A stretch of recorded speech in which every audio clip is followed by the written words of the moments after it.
தொப்பை இருக்கு அப்படின்னு சொல்லிட்டு கவலைப்படுறவங்களுக்காக தான் இந்த பேண்ட்ட கண்டுபிடிச்சிருக்காங்க. இது நம்ம எங்கேயாவது ஃபங்ஷனுக்கு போம்போது பார்த்தீங்கன்னா, சும்மா தான் அந்த பேண்ட் இருக்கும் பார்த்தீங்களா, அது வயித்துக்கு மேல ஏத்தி விட்டோம்னா, அது ரொம்ப வயிறே இல்லாத மாரி காட்டுது. வேற லெவல் ஐடியாவா இருக்குங்க.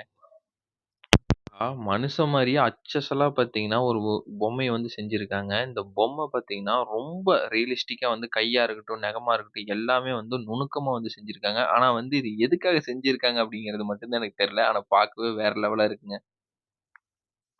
வீட்ல தண்ணி தொட்டி சுத்தமா இல்லைன்னா, தண்ணி வந்து ரொம்ப குப்பையா வரும். அதுக்காக தான் இந்த கனெக்டரு. இது பார்த்தீங்கன்னா, வேற லெவல் ஃபில்டர் கனெக்டரு. இது பார்த்தீங்கன்னா, கனெக்ட் பண்ணீங்கன்னாவே, அந்த குப்பைய பார்த்தீங்கன்னா, எவ்வளோ சுத்தமா வந்து எடுத்துட்டு தண்ணிய குடுக்குது பாருங்களேன். வேற லெவல் ஐடியாங்க.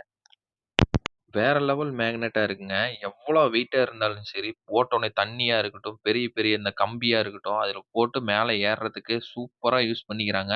இந்த மேக்னெட் எதுனாலும் சரி, எவ்வளோ வெயிட்னாலும் சரி, அசால்ட்டா தூக்குது பாருங்களேன். வேற லெவல் மேக்னெட்டுங்க.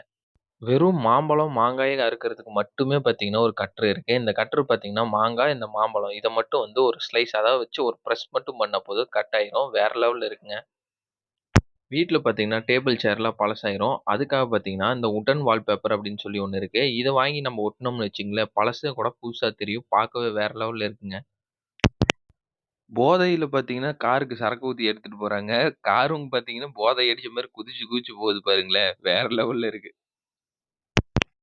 பரவாயில்லையே! இது கூட நல்ல ஐடியாவா இருக்கே! சைனாக்காரங்கலாம் பாருங்க, மலை மேல ஏறின்ட்டு மூங்கில வெட்டுறாங்க. அத கீழ கொண்டு வரதுக்காக ஒரு பைப் மாரி யூஸ் பண்றாங்க பாருங்களேன். பார்க்கவே வேற லெவல்ல இருக்கு. நாமெல்லாம் மீன் வளர்த்துறதுக்கு சின்னதா ஒரு தொட்டியில வச்சு தான் வளர்த்துவோம். இவங்க பாருங்க மெத்த படிக்கட்டயே வந்து ஒரு மீன் தொட்டியா மாத்தி வச்சிருக்காங்க. பார்க்கவே வேற லெவல்ல இருக்குங்க. நம்ப ஊர்ல எல்லாம் இந்த வெங்காயத்த அறுக்கிறதுக்கு அந்த சின்ன அந்த காம்பு மாரி இருக்கும் பார்த்தீங்களா? அத அறுக்கிறதுக்காக வெயில்ல காய போட்டு இது பண்ணுவாங்க. இல்ல மிஷின்ல புடிச்சு இது பண்ணுவாங்க. இவங்க ஒரு மிஷின் வச்சிருக்காங்க பாருங்க. அந்த காம்ப மட்டும் புடிச்சு, அந்த நாத்து மாரி இருக்கிறத மட்டும் அறுத்துட்டு, அழகா வந்து வெங்காயத்த மட்டும் கீழ குடுத்துருது பாருங்களேன். வேற லெவல் ஐடியாங்க. நம்ப ஊர்லயெல்லாம் பெரிய பெரிய இந்த கரண்ட் கம்பம், அப்புறம் வந்து பார்த்தீங்கன்னா, செல்ஃபோன் டவர் இந்த மாரிலாம் இருக்கும் பார்த்தீங்களா? அதெல்லாம் வந்து நெறைய பேர் வந்து ஃபிட் பண்ணுவாங்க. அத எப்படி கழட்டுவாங்க அப்படின்னு சொல்லி பார்த்தா, இவங்க பாருங்க ஈஸியா வந்து அத வெல்டு வைக்கிறாங்க. மொத்தமா சாஞ்சிருது. ஒரு நிமிஷத்துல வந்து இது பண்ணிட்டாங்க பார்த்தீங்களா? அவ்வளோ பெரிய இத.